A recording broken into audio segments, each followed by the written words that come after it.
সুপ্রিয় শিক্ষার্থী এবং সম্মানিত অভিভাবকবৃন্দ, দূরের এবং কাছের যিনারা আমার এই অনলাইনের গাণিতিক ক্লাসটি দেখছেন, সবাইকে স্বাগতম জানাচ্ছি। আশা করি আল্লাহর অশেষ রহমতে সবাই ভালো আছেন, সুস্থ আছেন। সুপ্রিয় শিক্ষার্থীরা, আজকে পাঠ্য ব্যতি রেখে সুন্দর একটা গাণিতিক সমস্যা নিয়ে হাজির হয়েছি। তোমরা সেটা মনোযোগ সহকারে দেখো, ভালো লাগবে। কেমন তোমরা দেখো যে আমি লিখছি, মানে 6, পুরো পৃথিবীটাতেই 6 ভরে আছে। আমরা যদি বোর্ডটাকে পৃথিবী মনে করি, তাহলে কি বলবো, এটা কি 6-এর দুনিয়া মনে হচ্ছে। কীরকম 6-এর দুনিয়া? যে এনে তো আর অন্য কোনো ডিজিট দেখছি না, শুধু 6 আর 6। দেখো, এই 6কে 6 দ্বারা গুণ করব, এই ডাবল 6কে 6 দিয়ে গুণ করব, এই ট্রিপল 6কে 6 দিয়ে গুণ করব, এরকম 4টা 6 আছে যে সংখ্যাটা, সেটাকেও 6 দিয়ে গুণ করব, এরকম 5টা 6 আছে যে সংখ্যাটা, এটাও 6 দিয়ে গুণ করব, আবার এই 6টি 6 আছে 6 দিয়ে গুণ করব, এভাবে চলতেই থাকবে। তাহলে আমি কি বলতে পারি না, এই যে 6-এর দুনিয়া, এই পৃথিবীটা যদি আমি মনে করি, এই বোর্ডটাকে যদি মনে করি পৃথিবী যদি মনে করি, তাহলে কি বলতে পারো না যেখানে 6 দিয়ে ভরা আছে পৃথিবীটা? তাহলে এটা খুব সেকেন্ডের মাধ্যমেই, খুব অল্প সময় ক্যালকুলেটর ছাড়াই আমরা কিভাবে গুণ করতে পারি সেটাই তো আমরা শিখব।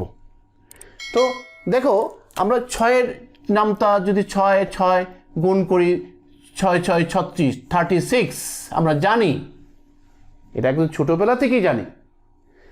তারপর দেখো, এটাও খুব সহজে করতে পারবো আমরা। এটা 66কে 6 দ্বারা আমরা গুণ করতে পারবো, কিন্তু একটা ট্রিক্স আছে, একটা কৌশল আছে যে সেকেন্ডের মাধ্যমে তুমি এটা ফিল আপ করতে পারছো। তাহলে কিভাবে করব?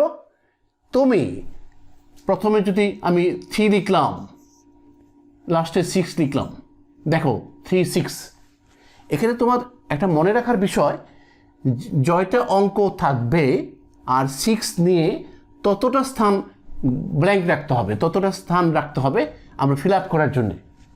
আবারও বলছি, এখানে 3টা 6 আর একটা 6 দিয়ে গুণ করছি, তা আমার স্থান কয়টা? 3টার একটা 4টা, 1টা 2টা 3টা 4টা। আমি আবারও ক্লিয়ার করছি, 4টা 6, এই 6 এখানে ব্ল্যাঙ্ক কয়টা রাখবো? 4টার একটা 5টা, 1টা 2টা 3টা 4টা 5টা। দেখো এখানে কটা হচ্ছে? 1 2 3 4 5, এই একটা 6টা স্থান, 1টা 2টা 3টা 4টা 5টা 6টা। আর এইটা তোমাদের কাছে আমি প্রশ্ন করব, আমি রেখে দিলাম কটা হবে। তাহলে মজার জিনিস হলো, তুমি এটা যখন ফিল আপ করবে, প্রথম স্থানে 3 লিখে ফেলো আর সবার শেষেও 6 লিখে ফেলো। কেমন? এই 3 লিখলাম, লাস্টে 6 লিখলাম। এটাও দেখো, আমি 3 লিখে ফেললাম, লাস্টে 6 লিখলাম। দেখো এটাও 3 লিখব, লাস্টে 6 লিখব। প্রতি ক্ষেত্রেই তুমি এই 6-এর দুনিয়া যত সামনে যেতে চাও, প্রথম 3 লিখতে হবে আর সবার শেষে 6 লিখবে। এখন প্রশ্ন হচ্ছে, মাঝের স্থানটা কিভাবে ফিল আপ করবো, সেটাই হলো মজার জিনিস। এখানে দেখো 6 আর 3 9, আমি যোগ যদি করি 6 আর 3 9, এখানে 9 দিলে তোমার গুণ হয়ে গেল। তুমি ক্যালকুলেট করে দেখতে পারো, এই 3 9 6 চলে আসবে। তেমনি এটাও দেখো, মাঝে প্রত্যেক ক্ষেত্রেই 9 বসবে।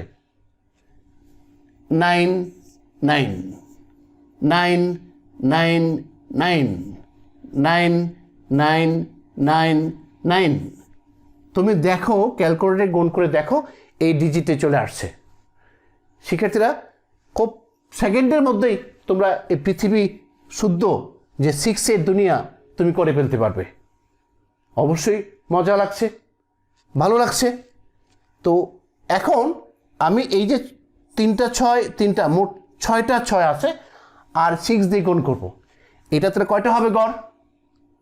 অবশ্যই তোমরা বলতে পারছো, খুব সহজে বলতে পারছো, এখানে অবশ্যই 7টা গড় হবে। যেরকম এখানে 5টা ছিল, একটা 6টা, 1 2 3 4 5 6, এখানে 6টা অঙ্ক আর 6 দিয়ে গুণ করছি, তাহলে কয়টা হবে? 1টা 2টা 3টা 4টা 5টা 6টা 7টা। তো শিক্ষার্থীরা, আমি করেই দিলাম। প্রথম থাকছে কি 3, লাস্টে কি থাকছে 6। তা মাঝের যে ব্ল্যাঙ্ক স্থানগুলো অবশ্যই তুমি 9 দিয়ে ফিল আপ করে ফেলো, তাহলেই হয়ে গেল। তুমি আরও যেতে পারো, পুরো বোর্ড পুরো পৃথিবী শেষ করতে পারো, একই অবস্থায় হবে। প্রথম দিবে 3, লাস্টে 6, আর মাঝের যে স্থানগুলোতে 9 দিয়ে বসে দিলে গুণ হয়ে যাচ্ছে। তুমি শুদ্ধি পরীক্ষা করে দেখতে পারো, ক্যালকুলেট করে দেখতে পারো, একই আনসার আসবে। তাহলে চলো আমরা ফিল আপ করি 9 9 9 9 9। চমৎকার, অবশ্যই তোমাদের ভালো লাগছে। তাহলে তুমি বাকিগুলো তোমরা নিজেরা বাসায় চেষ্টা করো। প্রিয় শিক্ষার্থী, তোমরা এই যে 6-এর দুনিয়া অঙ্ক খুব সহজেই শেষ করতে পারছো। এখানে তোমার না লাগছে ক্যালকুলেটর, না তোমাকে ভাবতে হচ্ছে। এটাই টিক্স, এটাই কৌশল। হ্যাঁ, তো তোমার গণিত এত কঠিন কিছু না। আমি যদি গণিত নিয়ে ভাবি, খুব কঠিন কিছু জিনিস সহজ হয়ে যাবে। তাহলে আমার এই অঙ্কের এই ক্লাসগুলো তোমার যদি ভালো লাগে, তাহলে আমার ক্লাসগুলো বরাবরই ফলো করো।